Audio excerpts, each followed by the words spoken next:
I think we should bring them into the chat right now because I want to waste no time talking about this major announcement today. We've got John Nahas and Luigi DeMeo, Avalabs in the place. Welcome, fellas. Thank you so much for joining us today. Gentlemen, welcome. GM, how's everybody doing? GM, we are doing great. How are you guys doing? Nice smiles. It's another day in the office. The build continues. How's everything? Can you guys hear us okay? Yeah. Yeah, John usually jumps in first. So I'm just surprised he didn't dive right in. Early for me. I'm on the West Coast, so it's 8:30.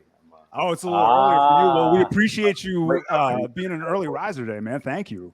I love the juxtaposition of this. We've got like C-suite guys and then the marketing guy who has all the doodads in the back. I love that juxtaposition here. Dude, once you care about something, once you believe in something, you're a marketing guy no matter what. That's just how it goes. You got to represent, in our case, Dexalot and Avalanche. And with today's announcement, these fine two gentlemen are also representing Dexalot, hopefully, right? Yeah, First of all, I'm going to kick off the conversation by saying thank you, right? You guys have been a tremendous supporter for Dexalot since day one, not just, capital-wise or not just by supporting our community, but also through advice, through all the connections that you've provided to us and through all the, we appreciate your support, right? Needless to say, we couldn't have gotten this far without you. And hopefully, like I said just a second ago, this is just the start of, our big contribution to DeFi. And we're quite happy to have you guys on the show.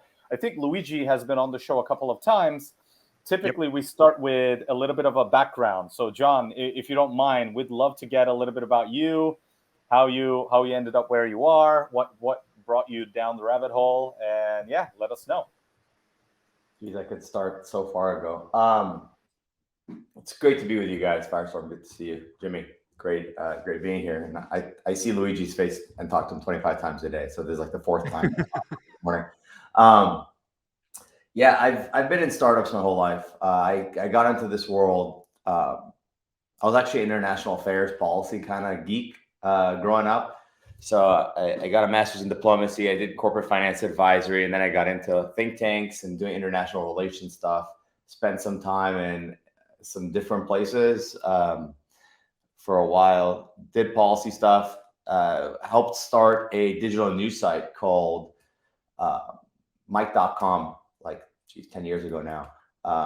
Got about 30 million unique viewers a month, was managing editor there, left that, and then got into international trade finance. So I was doing OTC commodities, international trade finance, spending time between UAE, Moscow, Geneva, Beirut, all over the place. And then got bit by the blockchain bug myself on a personal level, like 2015, 16. Got all into BTC, still love BTC, of course. It's what got everyone into this. And then, like most people in this space, talking about crypto to anyone who'd listen, got into the ICO stuff in early 2017. Joined a startup called Token Vault, which built a digital asset investing, trading, spending platform. So kind of fintech using blockchain. We worked with some major financial institutions. We helped build the on-chain money market token for Franklin Templeton, got acquired by Franklin Templeton in 2019. If you know how big companies work, it takes forever. So that thing was built in 2019 and launched, I think 3 months ago at Consensus. So a few months into it, decided to step away. And then wanted to get fully Web3 native, crypto native, was looking at some places, met the team at Avalabs, pre-mainnet. So I joined in September 2020 before mainnet. I was one of the few people, early people to join the team. We're juggling a million things, and now lead the BD team across the 6 verticals that we have. So institutional, capital markets, enterprise, wallets and exchanges, gaming, NFTs, and of course, DeFi, which Luigi reigns over successfully. And most recently, we've been expanding that team and our presence into regions. So instead of just more bodies on BD, we're going to more places. So we have teams in Japan, Korea, India, with many more coming between now and the end of the year. So never a dull moment. Amazing. That is quite the background, I must say. I don't think we've had anybody that's done this many different things actually been on the show. You may actually get the title in that regard, but amazing to hear that story. How did you connect with the founders? How did you connect with the Avalabs originally? So I was looking to do a bunch of crypto stuff. I was actually talking to there was an exchange, there was a custodian, there was another L1. I was talking to an old friend that worked at a crypto service provider. I'll use that term, who's no longer there. And he's like, "Have you heard of Ava?" And I was like, "No." It was like on a Tuesday, and he's like sends me the stuff about Avalabs, and I go down the rabbit hole of watching all of Evan's YouTube chats and lectures and everything. And I'm like, wait a minute, this is a new blockchain. Guy's a professor at Cornell. This is not some dude coming up with a thing, an idea in search of a solution. Right. You know, a solution in search of a problem. Like this is real. This is thought out. This is years of experience coming into something. Really got excited about what it was, and then I got connected to John Wu on Friday, and I started the following Friday. So it was probably one of the fastest little turnarounds ever. We hit it off. We talked, went back and forth for a couple of days, and everything else that had taken weeks and months to get to, they were able to do in less than a week. And I was like, this just makes sense. Probably the best decision I made. Right. Amazing, man. So we got a lot going on here. It looks like Firestorm might be glitching out on us, but we should really focus in on these this multiverse and these rewards, man, because things are getting crazy over here at Dexalot. So in case you guys haven't heard the news, for our audience, go ahead. You know, is that Firestorm? You're glitching out, Firestorm. We'll have to reconnect him or something. What is happening right now? Firestorm, let's you there? Yeah, send an email response instead. Let's get him back out of here, or let's have him reload when he's back in the mix here. But guys, it's been a big day over at the Dexalot offices. Obviously, we made the announcement earlier today through looks like Defiant made the official announcement. Avalanche Foundation provides 3 million in AVAX tokens to Dexalot. Maybe you guys could talk about this a little bit, and what this means for the Avalanche ecosystem as a whole. Yeah, I mean, I guess I could dive in there. So yeah, we're happy to announce that Dexalot has received up to 3 million in rewards, and I think like as Dexalot.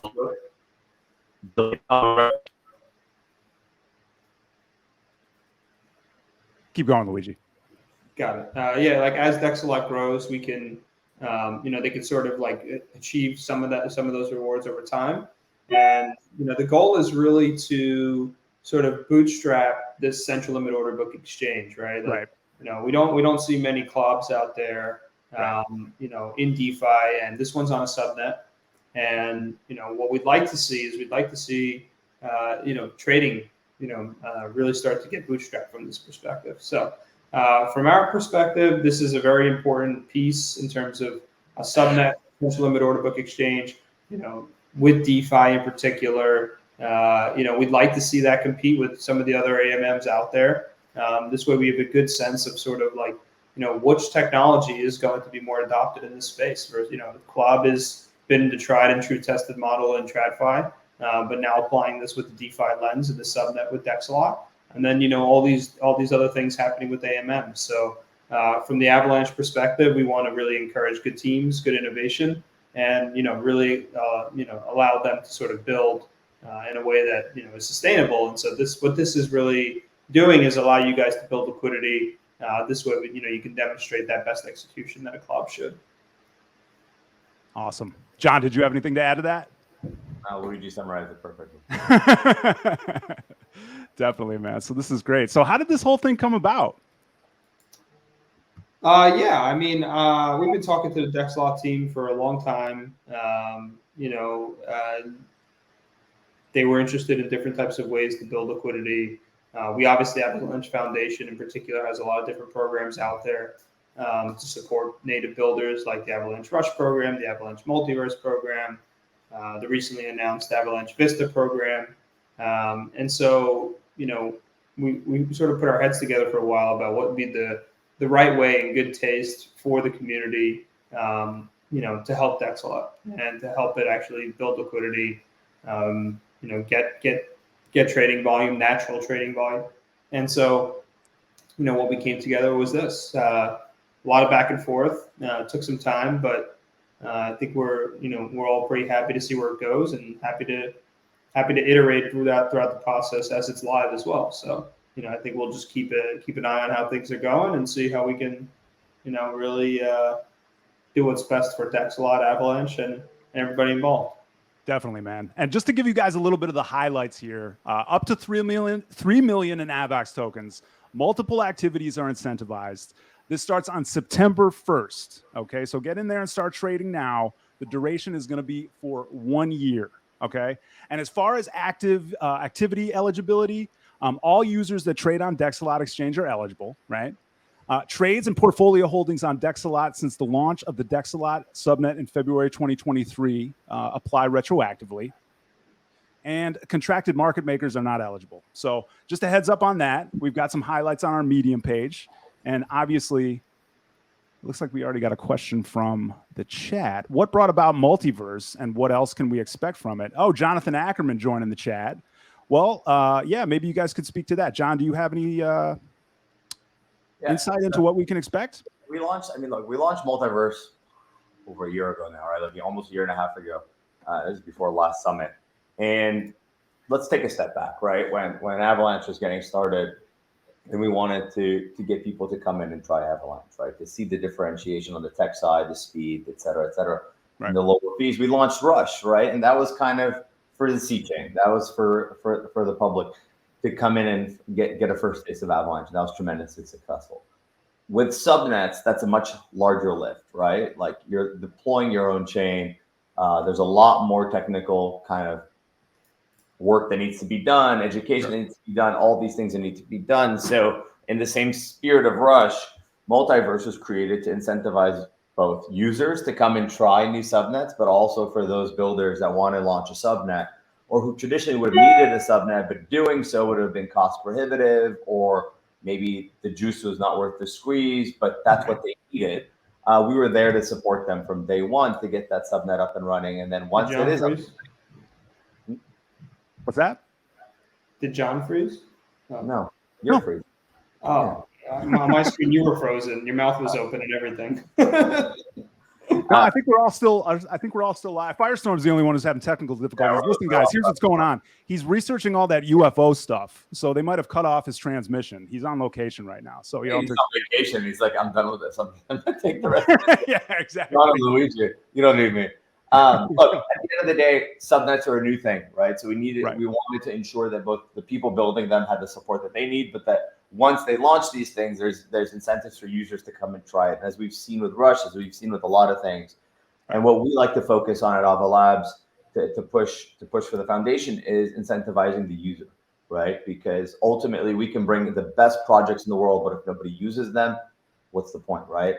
So our goal is always, first and foremost, to incentivize the user. Let people build great products. And if they do that and they work, then we'll incentivize the user to come and try it. Awesome. Yes. Just building powerful tools for users over here, guys. That's what we're doing. Luigi, if you wanted to add anything, feel free. I know you were worried that John was frozen. No, I mean, I think in general, like John put it pretty well in terms of like how we viewed like the transformation in terms of C chain, which is EVM based, which still to this day when I need to onboard new capital somehow into crypto, I go back and have to use Ethereum mainnet, and I'm still pretty like amazed at how fast Avalanche is from an L1 perspective. It's just like always really cool to see that. So we started with that, and now it's all about subnets. It's subnet season. This technology has been hardened pretty nicely, and we feel really comfortable sort of with the offering. And I think you're going to see that this fall. A lot of new subnets deploy. A lot of exciting things on that front come. and I think, Dexalot is a good showcase for that, right? It's a great use case for a subnet, isolated environment. You guys have that hybrid architecture that's always been interesting. Keep the funds on the C chain, but allow people to trade. So, I think we're in a good spot from that perspective. And now it's a matter of just pouring a little gasoline on the fire and sort of seeing stuff starting to see some activity pick up, even in the midst of this bear. Exactly, man. Well, we do have some more questions coming in from the chat. Let's see. It says, I don't know if you guys can answer this, but can you talk about the meaning of up to 3 million in incentives and the reasoning for Avalabs to announce and provide incentives in USD versus AVAX tokens? Can you put that back on the screen? Sure. Yeah. I mean, it's a good question. I would say what we've been trying to do with these types of arrangements or grants is really to build something that's mutually beneficial for the community, for the foundation, for the application, and structure in a way that actually aligns incentives. So the goal is for this one in particular, there are certain variables and certain thresholds that need to be met for new things to unlock. Right. And when those unlock, additional AVAX is granted up to $3 million worth of AVAX. I think the question is why strike it in dollars versus why strike it in AVAX, which is a good question. We've gone back and forth in multiple ways on this, and we found just historically that it was it made more sense, and the actual deal that was consummated made sense. Doing it in dollars because you can't plan for what you don't know, and in a lot of ways, especially back in 2021, you end up in a situation where if you give AVAX tokens, you're planning to give $100,000, you end up giving $1 million, and it's not really. It no longer makes sense at that point. So, yields are priced in dollars, right? Money managers, market makers, people who are providing liquidity, they measure things in dollars from a yield perspective. So I think doing that makes sense. Awesome, man. Well, thank you for that. It looks like we have a couple more rolling. Oh, what's up, John? Sorry, I didn't mean to cut you off. I think people, crypto native people tend to look at things in units, and that's great. But if you take a step back and just think about this from a pure business level or accounting level, everything's accounted for in dollars. So if you have one set of books that are accounted in dollars and another that are accounted in units, it's just not going to make sense, right? So if you need to standardize things across the board, you always do it. And that's something we've just always done as a rule of thumb, is to price dollars. Exactly. Thank you for that, intern. Intern always adding the colorful commentary. Love to see it. Let's see. Jonathan Ackerman dropping in with another question. Luigi called Dexalot revolutionary in the DeFi article. What has been the most impressive for him, and what is he excited? Wow, direct to Luigi here. What do you got for this one, Luigi? Yeah, I mean, I think as you look at the space, there haven't been many central limit order books that have, sort of had this type of architecture. Sure. Yet, and so from that perspective, it's very exciting that we have something on an Avalanche subnet that is a central limit order book exchange. So I'm excited about that, and revolutionary is probably a pretty strong word. Depending on how we want to frame things, but I'm excited. I think you guys are building something that is different than everybody else, has a very long-term roadmap, and from that perspective, I just want to support and see it do well. So we appreciate it, man. Yeah. Thank you for that.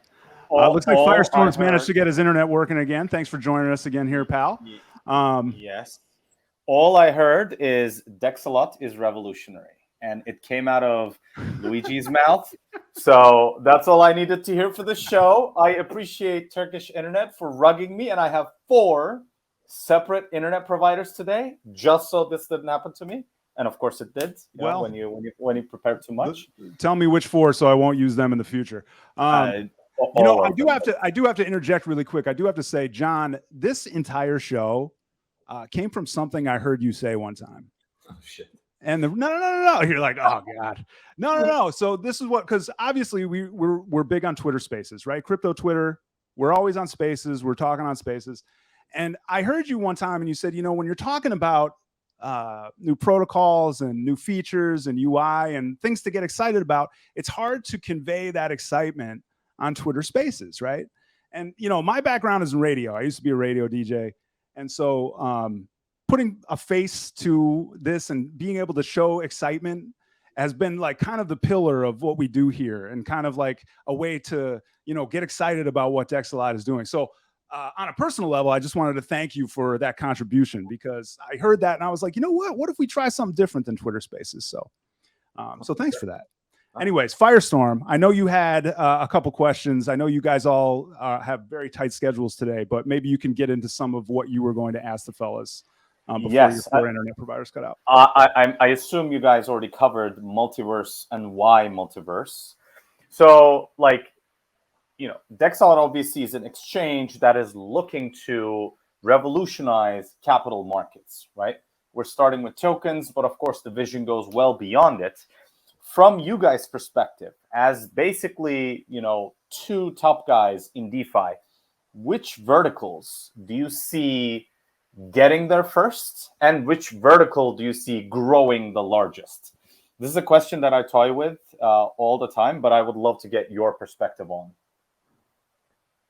I'll jump in here first at the high level, and then Luigi can dig in on the specifics, I think, because that's kind of how we look at things. I mean, I would say if you look at kind of the way we have this team here, the BD team spread out, right? On one end, the most traditional, the most incumbent is institutional capital markets, right? That's what Morgan does. She's owning that. That's asset managers, TradFi, banks, tokenization. On the far end of this other spectrum, of course, is DeFi. It's the most innovative, crypto native, as degen as you can get.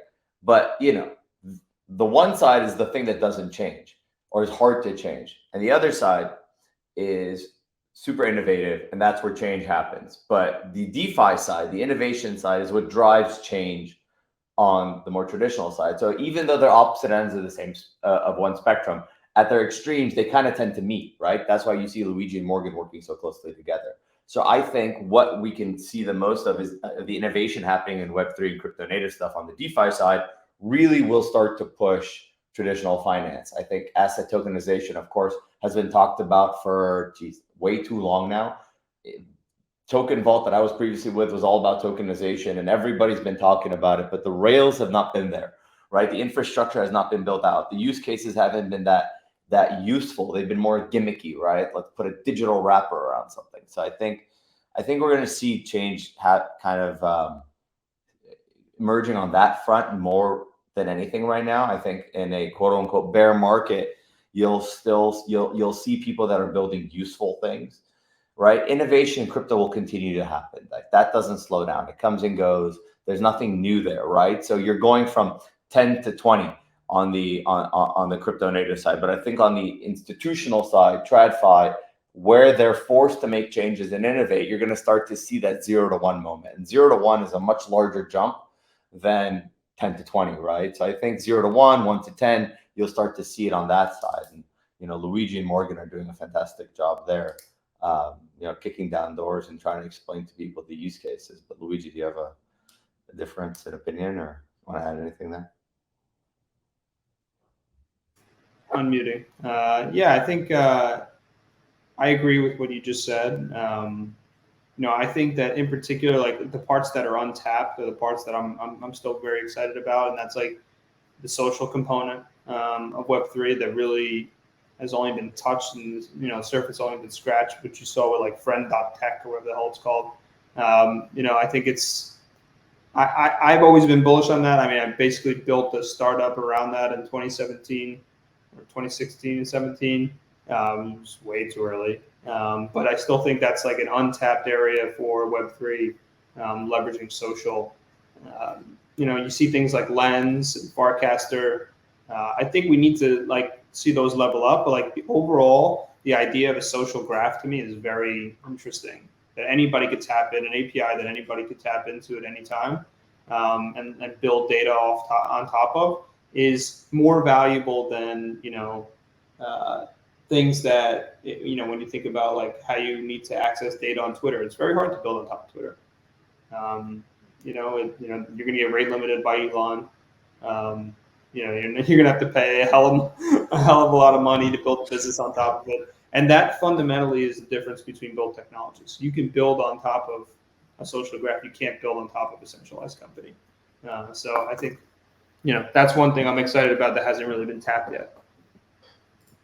Nice. The one distinct observation that I've had is every company, and I belong to one large one, every company that I've seen or talked to approaches it not as a, hey, this is something new, let's see what we can do with it. Rather, they look at it as, hey, this is something new, am I going to get hurt if this catches fire, right? And I think, the 0 to 1, as John mentioned, is going to happen when people move away from what will DeFi cannibalize to what can DeFi provide my customers. This is sort of how I always thought about it. But of course, the social aspect is amazing. I can't tell you how many cool people I've met, how many amazing ideas I've come across in the mere 3-4 years that I've been around. So can you guys talk a little bit about how you see, what will be the Amazon of Web3? I know you guys are working on Ava Cloud, for example. Obviously, multiverse is a massive sort of building block for subnets. What service do you see that would capture every company out there, like AWS did for all Web2 companies? What service do you see that needs to grow so much that this market becomes tenfold, maybe 100-fold?